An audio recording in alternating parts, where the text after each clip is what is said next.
Zimebakia siku chache sana kuelekea kwenye mchezo wa dunia, ni mchezo wa Afrika na ni mchezo wa Tanzania. Hapa tunazungumzia dabi ya Kariakoo ambayo inawakutanisha vigogo na nguli wa soka hapa barani Afrika. Tunazungumzia Simba Sports Club na Young African ambayo ni dabi ya NBC Premier League. Sasa kumekuwa na sintofahamu nyingi zikiendelea kuhusiana na dabi hii ya Kariakoo. Sasa yote na yote majibu wameyatoa TFF. Sasa kama unataka unajua ni majibu gani ambao wameyatoa TFF, endelea kukaa nasi mwanzo mpaka mwisho wa hii video. Pia kama we ni mgeni na ni mara yako ya kwanza unatuangalia, hakikisha umesubscribe na kubonyeza alama ya kengele kama unapenda michezo. Kama we mwana michezo, basi hapa ndipo mahali pako. Hakikisha umesubscribe, kwani kwa kufanya hivyo moja kwa moja utakuwa umejiunga na chaneli hii ya michezo na utakuwa mtu wa kwanza kupata notification za michezo kutoka kwetu. Sasa leo moja kwa moja tunaenda kuangalizia mchezo ambao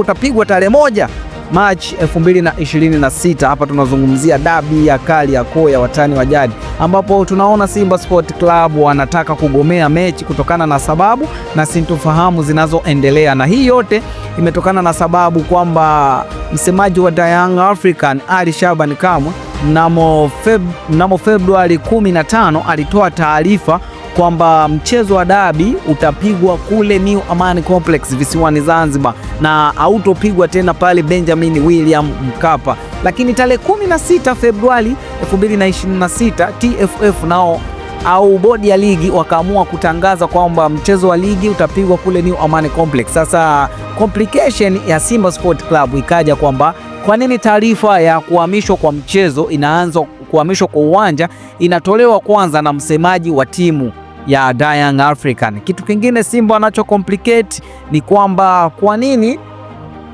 na ni taratibu gani zimetumika kuhamisha uwanja huo kutoa Benjamin William Mkapa kupeleka kule visiwani Zanzibar. Je, ni kanuni gani wakati wenyewe wanajua kwamba sheria inasema kuhamishwa kwa uwanja fulani kama mechi ilipangwa kucheza ya dabi ya Kariakoo, inapotaka kuhamishwa uwanja, bodi ya ligi itabidi itangaze siku za kuhamisha uwanja before mechi, siku angalau ziwe 21 before, kabla mechi hiyo haijapigwa siku ziwe 21. Hiyo ndo ratiba ambayo inasema kwenye bodi ya ligi, lakini bodi ya ligi wamehamisha uwanja kwa kuwasikiliza Young African. Lakini ukianza kuangalia kwenye misimamo ya ligi na misimamo ya timu ni kwamba wenyeji ndio wenye mpango na wanaratibu uwanja, mpango mzima, masuala ya uwanja na masuala ya muda, na Young African ndio wenyeji wa mchezo huo. Simba Sport Club anakuwa kama mgeni wa mchezo huo. Hivyo basi Young African walikuwa na haki ya kuchagua uwanja ambao utatumika kwenye dabi ya Kariakoo, lakini Simba Sport Club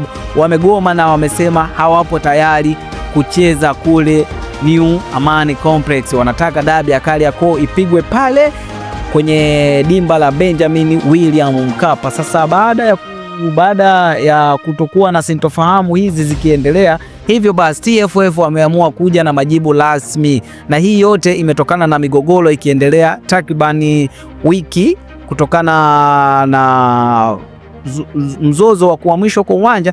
Basi TFF wameingilia kati na kwamba ratiba, na wapo wanaratibu ni kwamba ratiba ya NBC Premier League kwenye dabi ya Kariakoo inatarajiwa kubadilishwa, lakini bado hajasema ni lini na lini itabadilishwa na mipango gani wameichukua. Lakini wenyewe wameposti kwenye peji yao ya Instagram ni kwamba wapo mbioni kubadilisha ratiba hii kutokana na mizozo ambayo inaendelea baina ya timu mbili hizi zote mbili. Sasa Tubone Media tupo hapa kwa ajili ya kukuhabarisha. Je, nini kitaendelea? Endelea kukaa nasi mwanzo mpaka mwisho. Pia usisahau kusubscribe ili uendelee kupata update kali za michezo kutoka kwetu. Mimi ni Tubone Media, hadi wakati mwingine. Bye bye.